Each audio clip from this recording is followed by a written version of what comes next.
All right, so it's getting the support of thousands on social media. The protest of an oil pipeline near the Standing Rock Sioux Reservation in North Dakota. You may have heard of it.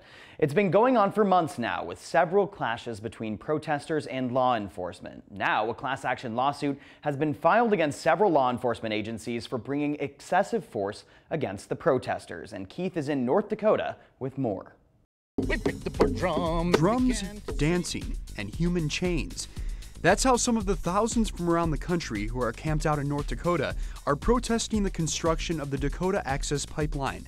They say the pipeline would put the local drinking water at risk and would disrupt sacred land of the Standing Rock Sioux tribe. This is a real fight and a real struggle. Protesters like Liz George from Detroit, Michigan, say their peaceful demonstrations have been met with violence. We were unarmed, we were unprotected. Everyone's staying here. I don't think very many of us are prepared for warlike tactics and war zone conditions. Tear gas, water hoses, and more than 100 arrests. Liz was there when protesters clashed with law enforcement on Sunday. The whole night was just horrifying in many ways. When I got there, the cannons were spraying people down. It was between 30 degrees and 25 degrees at night. I saw a guy being carried out who had been hit probably in the chest or the stomach by rubber bullets. I was hit with tear gas multiple times. A lot of the people on those front lines were just standing there. They weren't doing anything aggressive. The father of 21-year-old Sophia Wilansky from New York says his daughter was injured. She says when a law enforcement officer threw an object at her that exploded. A doctor just said she may need as many as 20 surgeries over very many months to have any hope of saving her arm and her hand.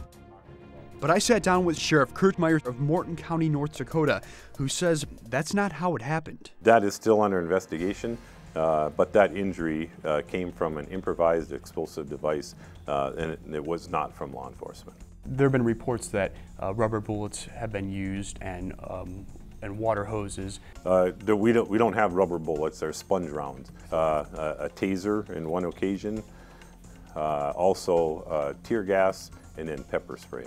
And were water hoses used at all? Yes. Yeah, and it's not a water cannon, it's just a water hose from a fire truck. The temperatures were close to freezing or below freezing. Why was that method chosen to use against the protesters? The intent was that the protesters were starting fires, and the fire trucks were called down there to suppress the fires.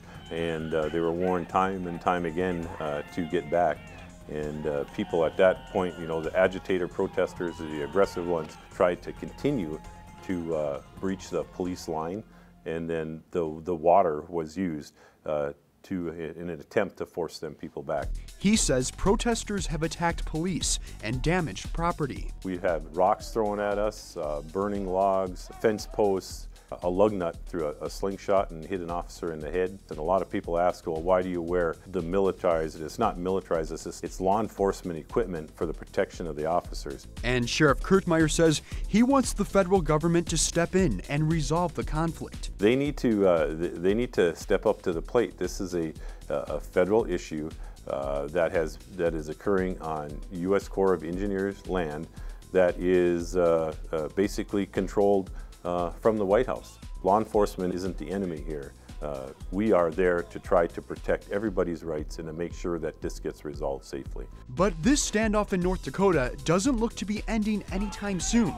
Even with below freezing temperatures and an evacuation order, these protesters say they're here to stay. This is a global fight. This is a nationwide fight. This is a fight for the entire Indigenous community here and in other countries, and hopefully I am brave enough to stay it out to the end. Keith Kosinski, Channel 1 News.